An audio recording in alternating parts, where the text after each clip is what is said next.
the time fight fans all across the globe have been waiting for. It's the MTMV main card with your man, The Voice. As always, in the opposite corner, my mano y mano, my verbal sparring partner, Philly's finest, Wildress Ruffin. What's poppin'? What's poppin'? It's smoke o'clock. A minute after smoke o'clock. But we here. Smoke o'clock. It started at smoke o'clock. We had all the stuff that happened. It was still starting at smoke o'clock. Can we really count that though? We gonna do yep. That? It went cool. live at smoke o'clock. All right, cool. Welcome, ladies and gentlemen, boys and girls, to the main card. It's your man Wildress with the man, the myth, the legend, with his own T-shirt and the halo over his head. But we know ain't nothing perfect about him. It's The Voice. Voice, how you doing today, boss? Oh man, fighting a good fight, and it is well.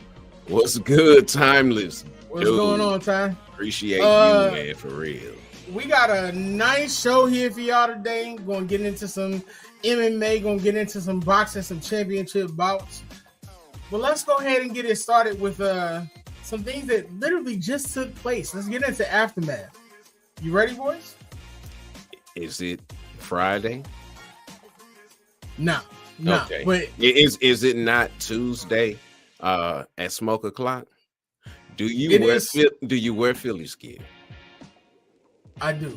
Then I'm ready. Let's get into it then. Now, Devin Haney literally said he was going to expose Prograis, and he backed up every word and a little bit more. Not only did he outclass him, he impressed a lot of people, and this is after his previous fight, which a lot of people, including myself, were saying, hey, maybe he ain't got it. Now, Haney won on scores of 120 to 107 from all three judges. That hook connected so many times that at certain times I was like, maybe they should just call it. But they didn't. Voice, with such an impressive win, and with all the talk on social media from Tank Davis to Ryan Garcia, what's next for Devin Haney and where should he go? But first, I want to ask the first question first. And I'm going to let you ask that, and then I'll re-ask that. Okay. How impressed were you with that win?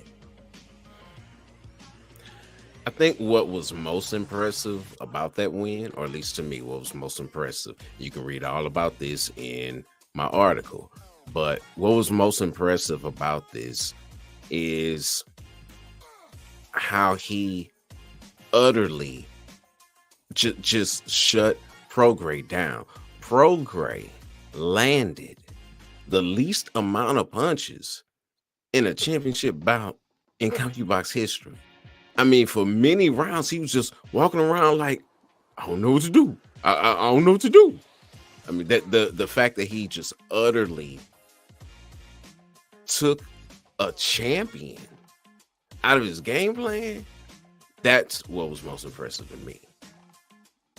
It was definitely a convincing win and almost just a complete 180 turn from what we saw in his last bout. He seemed like he was ferocious. He was kind of going after it. Now, you might say no.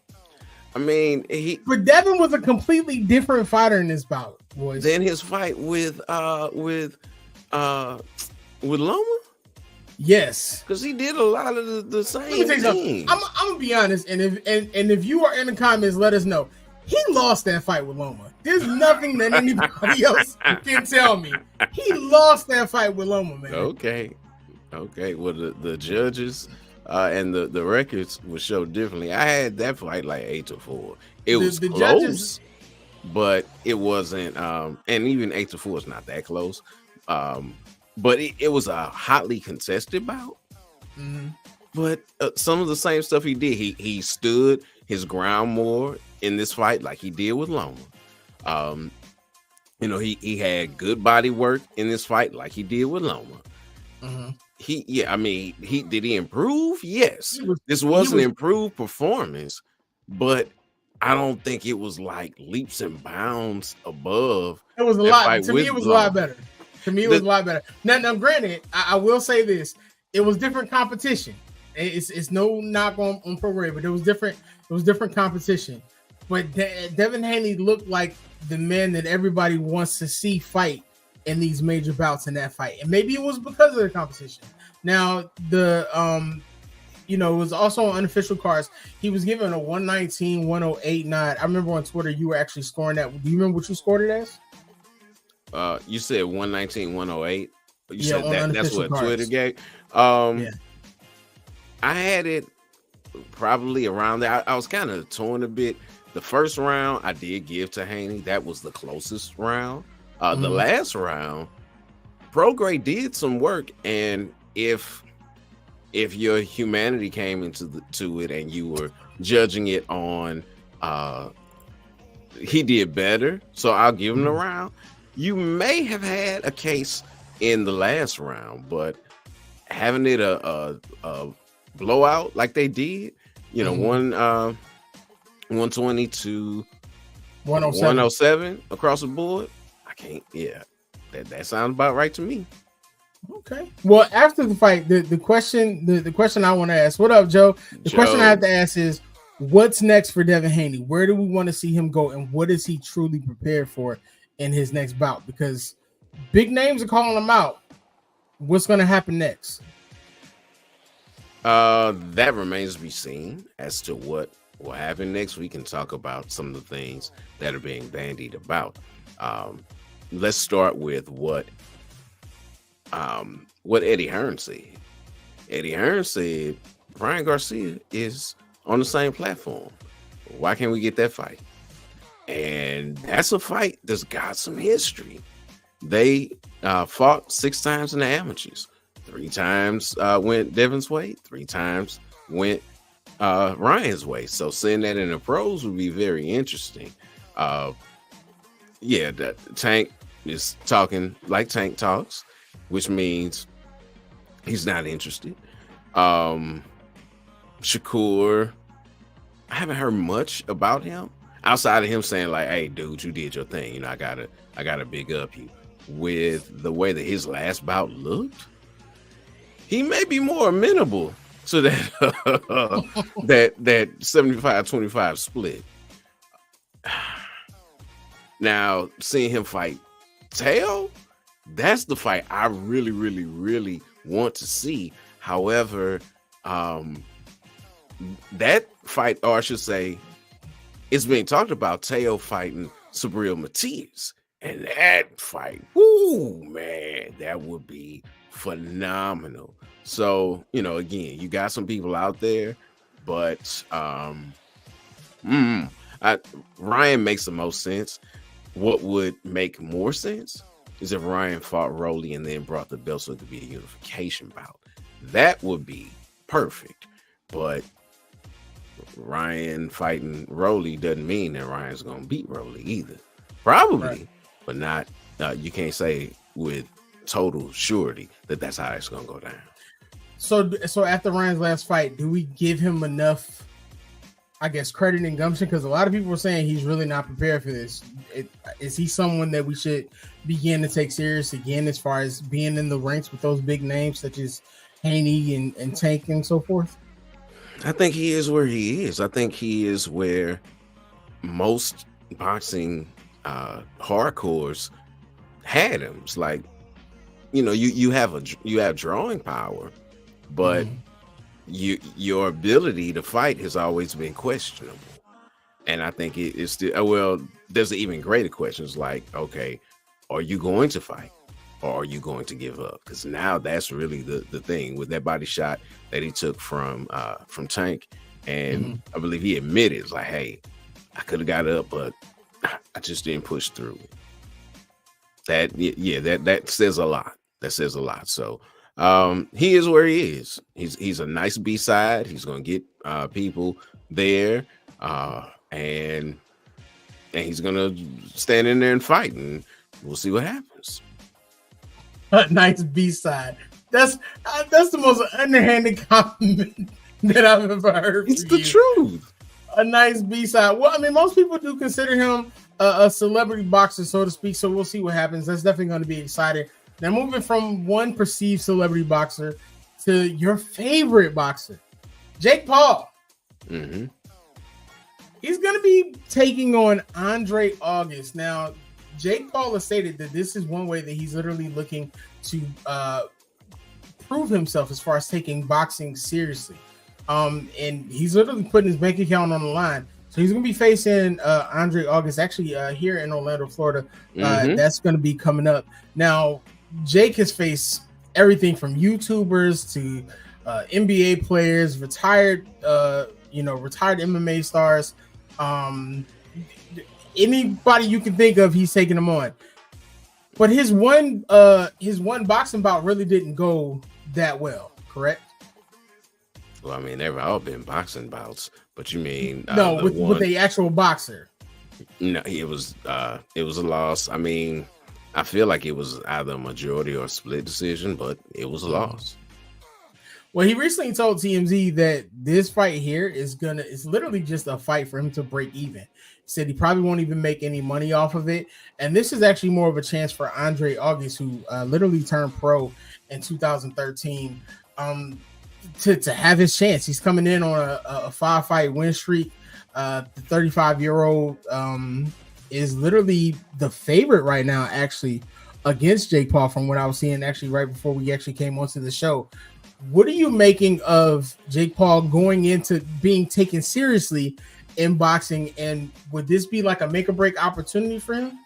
It's not a make or break because he's fighting a real fighter and he hasn't fought a real fighter before. I mean, though Tommy Fury has boxed professionally, he's an influencer boxer too.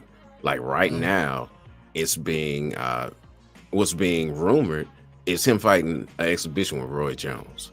So yeah, that just kind of shows it. If you're a young man in the prime of your career fighting exhibition bouts against people who are as old as your daddy, that says a lot. That says an awful lot about kind of who you are and where you are in the whole landscape of things. So yeah, with fighting, hold on, what did time say? Well, you know what, he says he wants to be great. He says he wants to be a champion. If he cannot beat August, you're gonna that's you're not gonna be fighting for championships. Like,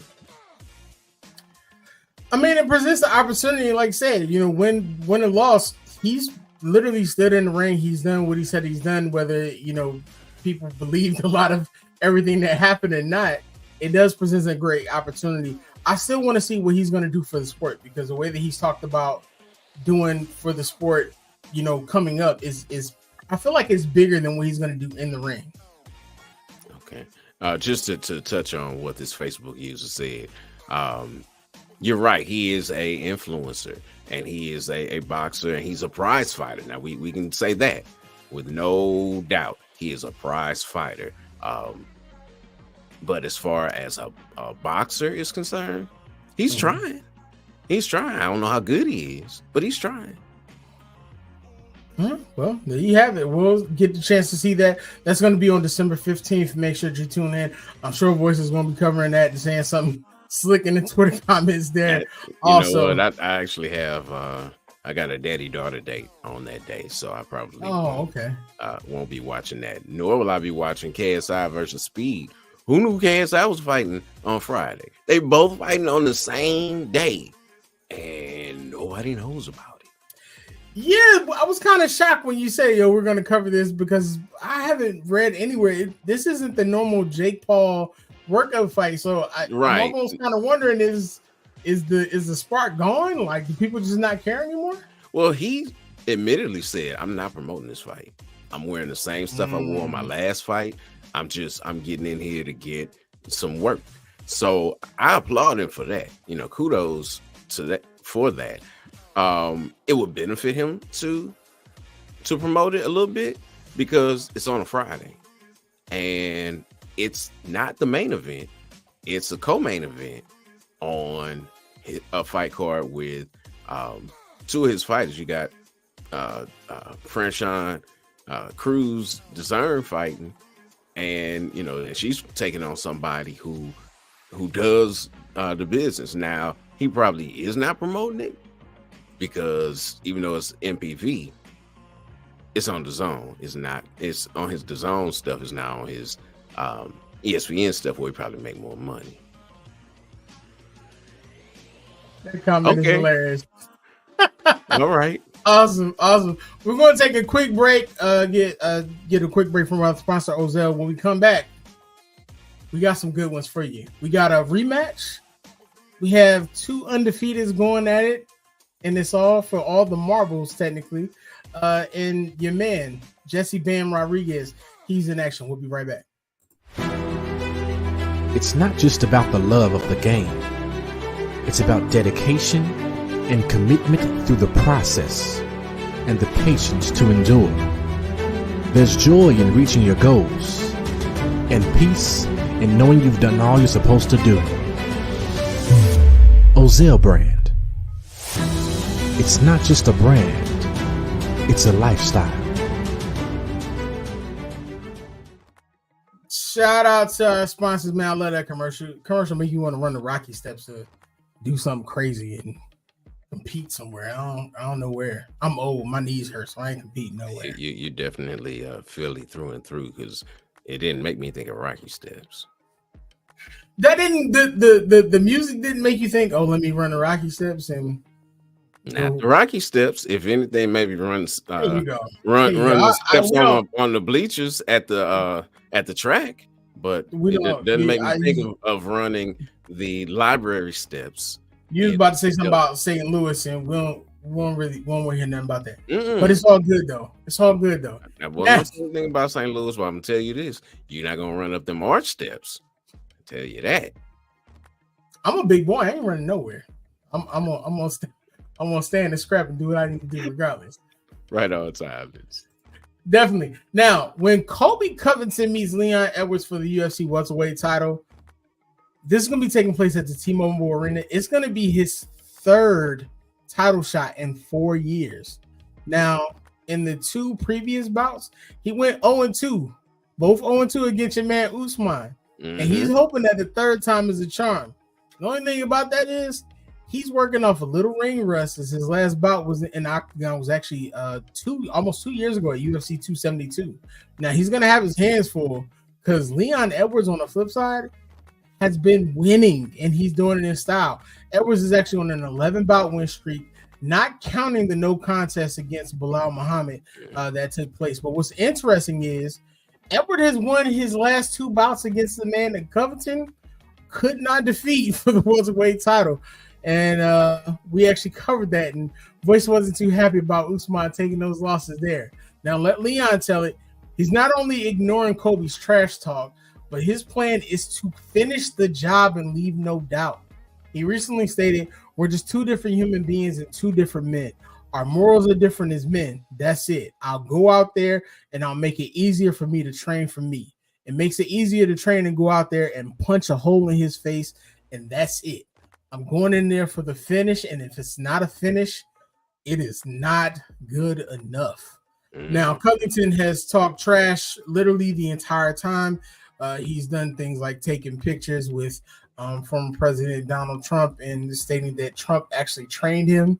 A number of things going on outside of that.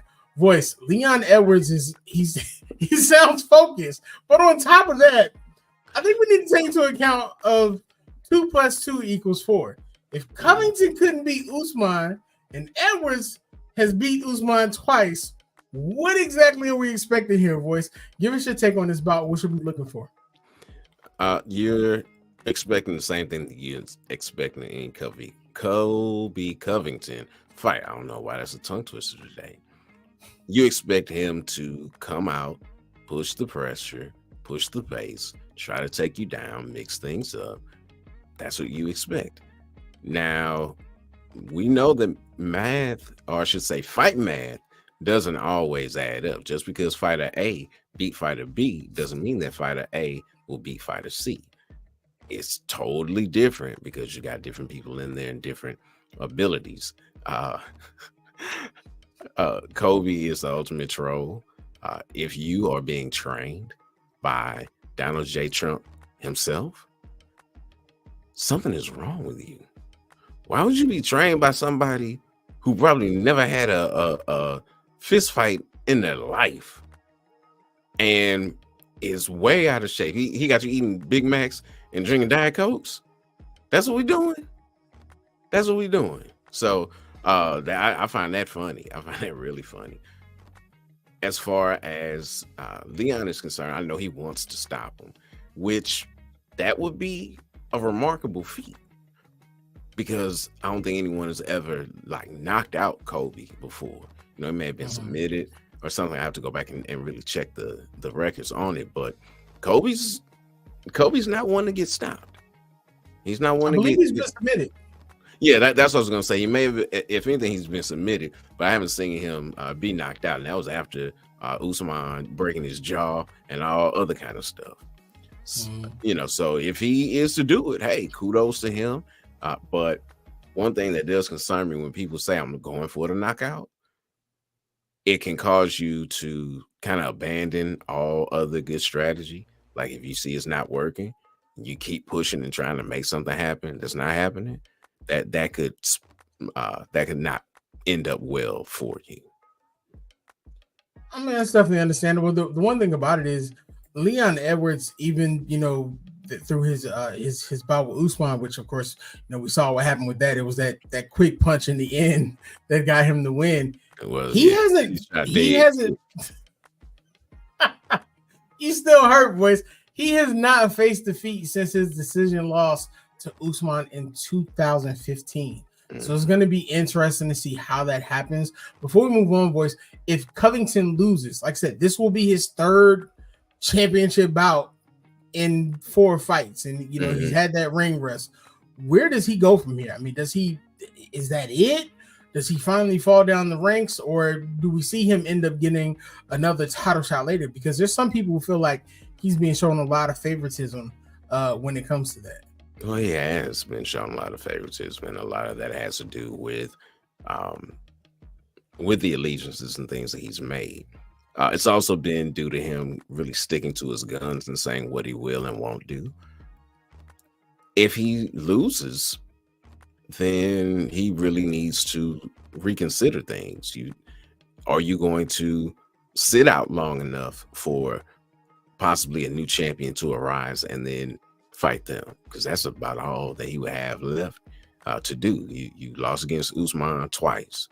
Now, you know, it depends on how this fight goes. If it's close, then you may be able to get a rematch down the road. But I see him doing the same thing he's doing now, sitting around and taking the fights that make the most sense for him to get him back into the position that he wants to be in. All right. Well, we'll definitely be looking forward to that. That's going to be that UFC 296 card. That's going to be coming up. Now, the co-main event on that card is actually going to be featuring another set of great fighters. Now, the last time we saw the Cannibal in the ring with Brandon Royval, the two fought to a performance of the night battle. That was at UFC Fight Night 184. Now, this time, the two are actually battling, of course, in the co-main event, but it's going to be for the UFC flyweight title and a chance for Royval to avenge that 2021 submission loss to, I don't want to butcher the man's name. We practiced this,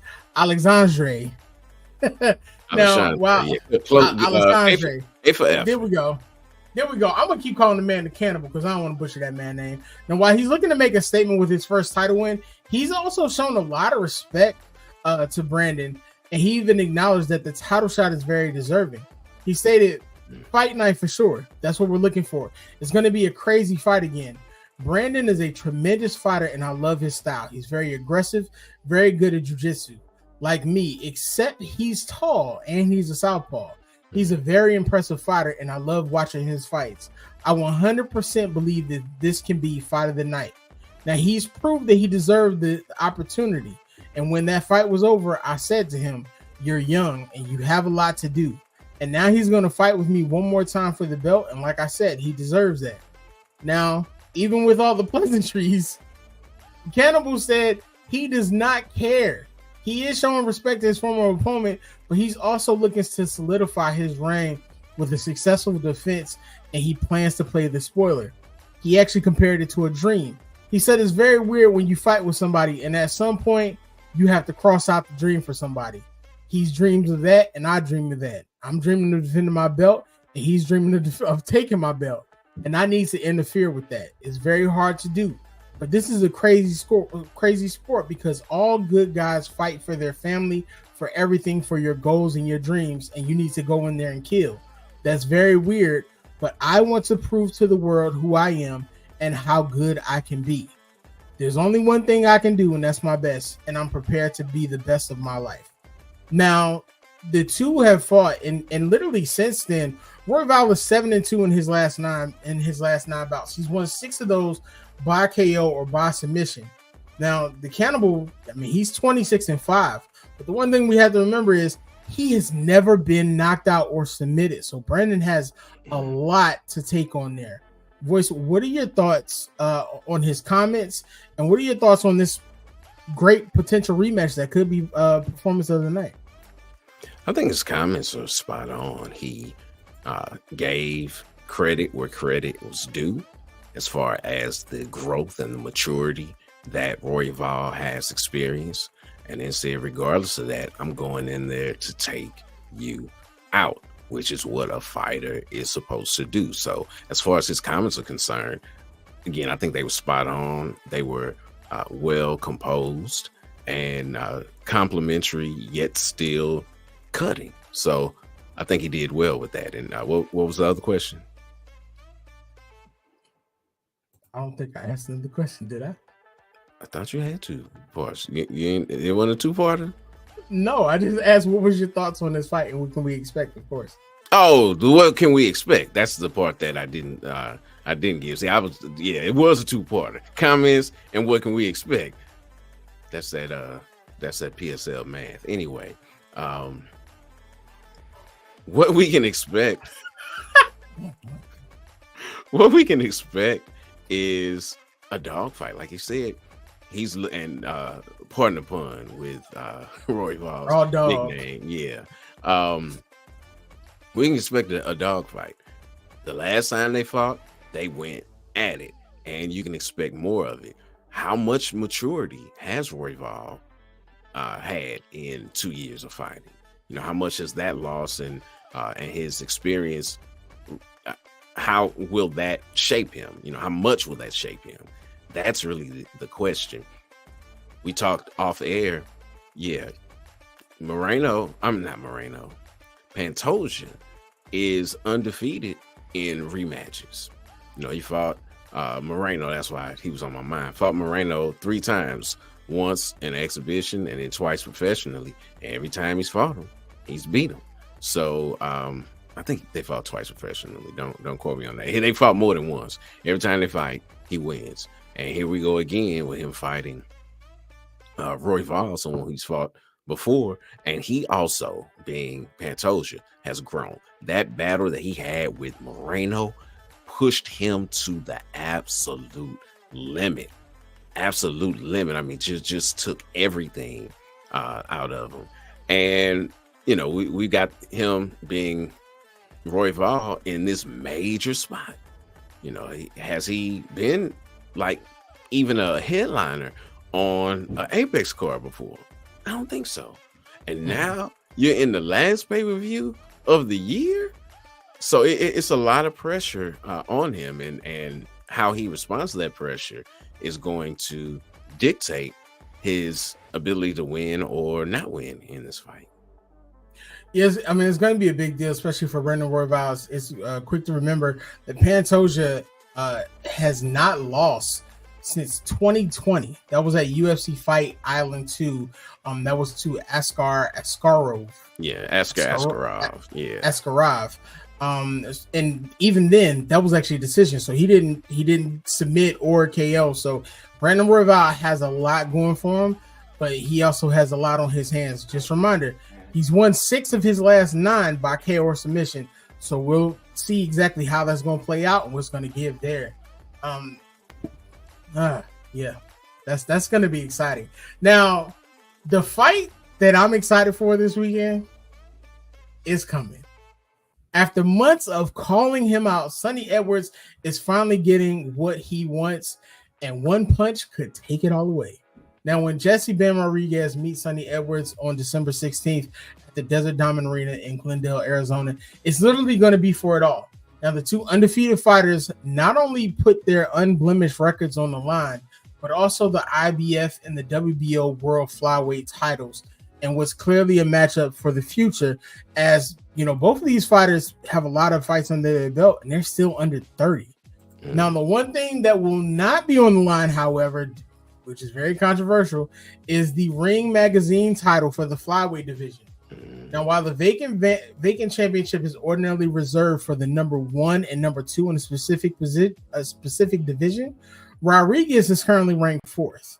Now, ahead of him is actually WBC champion Julio Cesar Martinez and then WBA title holder Artem Dalkayan. And the panel actually voted against it. Now, even with that being said, it's a major step for both, but the number 1 ranked Edwards has petitioned for the title to be put up, unfortunately with no success. Now, he recently stated, "I want the Ring Magazine title as a flyweight. I don't know if they let me fight Bam for it because he's number 4, and I'm not sure Bam will qualify, but I think it should get petitioned. Being that the Ring Magazine title at flyweight hasn't been fought for in so long, he's arguably the best fighter outside of me at that weight." Now, it's of course, to remind you, both fighters are coming in undefeated, so it's going to be interesting to see exactly how this plays out. Voice, what are your thoughts on this upcoming bout? Because we've talked about Jesse Bam Rodriguez before, and he is serious in the ring. But what are your thoughts on that, and also on the Ring Magazine title not being put up? Bam Rodriguez is a beast. He is an absolute beast. And when it comes to fighters at the lighter weight classes, you find fewer fighters that carry the same kind of cachet that Bam does. Proud Mexican from San Antonio, has that rabid fan base behind him, but then also can do the thing. He can box you to death. He can knock you out. As far as a Ring Magazine belt not being on the line, I get it a little bit. He's ranked number 4. Why is he ranked number 4? It's because he's a beast.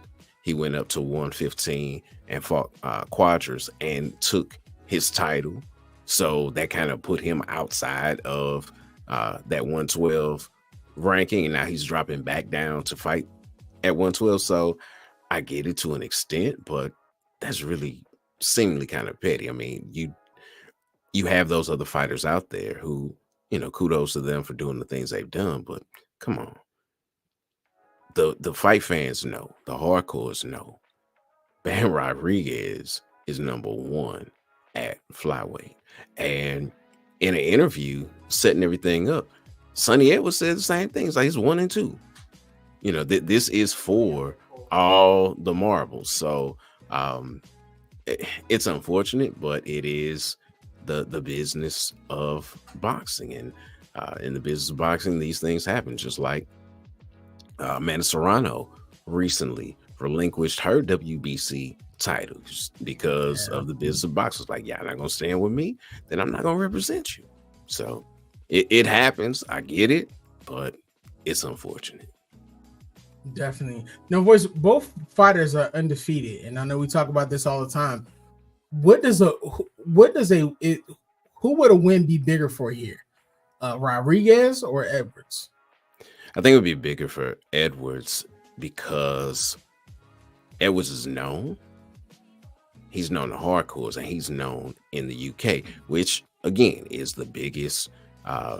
It's probably the biggest boxing country that we have. Even above Mexico.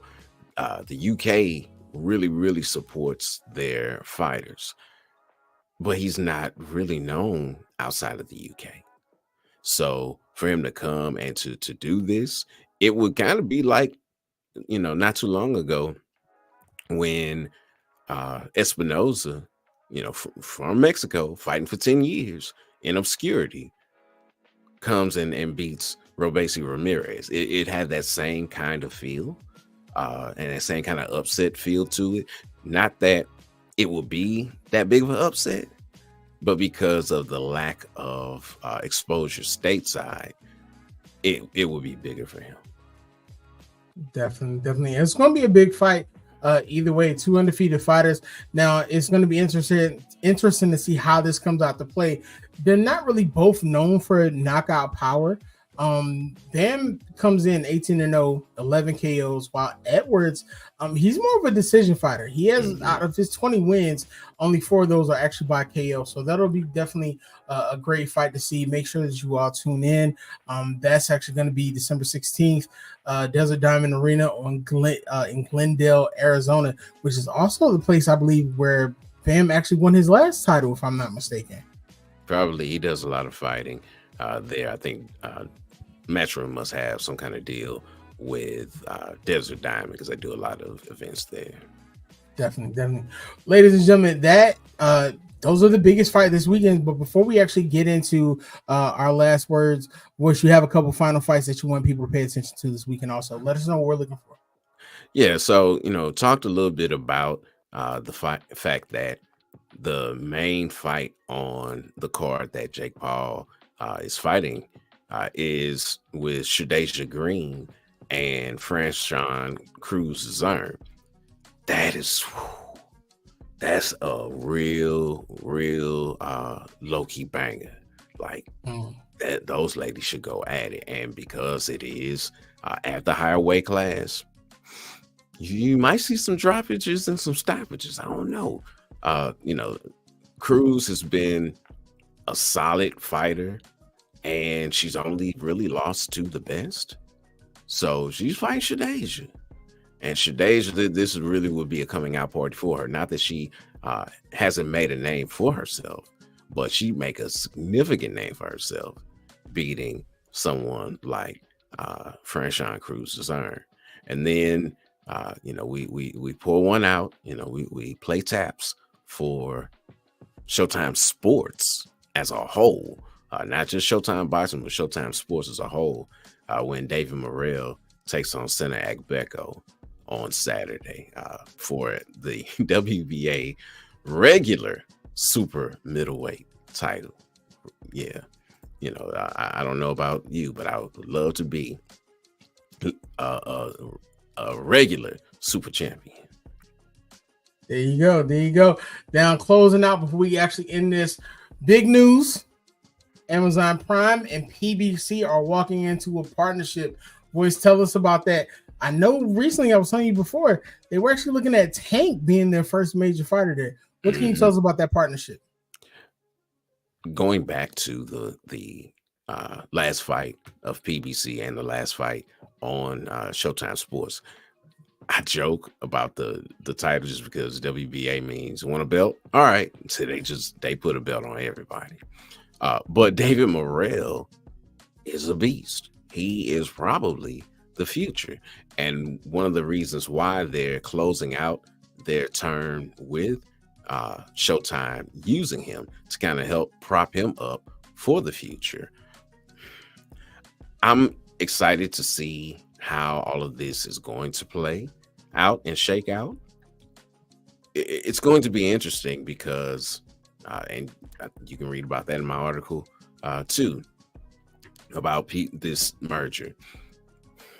PBC has done very, very, very well for their fighters. Done a phenomenal job in making sure that they get top dollar. It doesn't seem, at least just, and I'm just speaking honestly, looking at it from the outside, it doesn't seem as if it leaves that much meat on the bone, because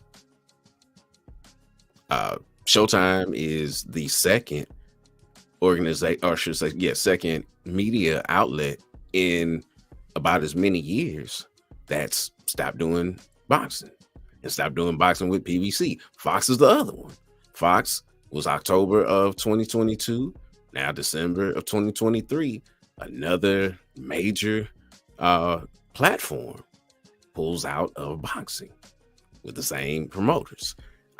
That's what happened. I'm just speaking the facts on what's happened. So it's going to be interesting. I know Amazon got a lot of money to burn because of Prime subscriptions and things of that nature, needing content just to kind of keep people looped in. I wonder how much due diligence they did in setting this up. They were very wise in how they did their dealings with one championship. So I feel like it'll be good for PBC.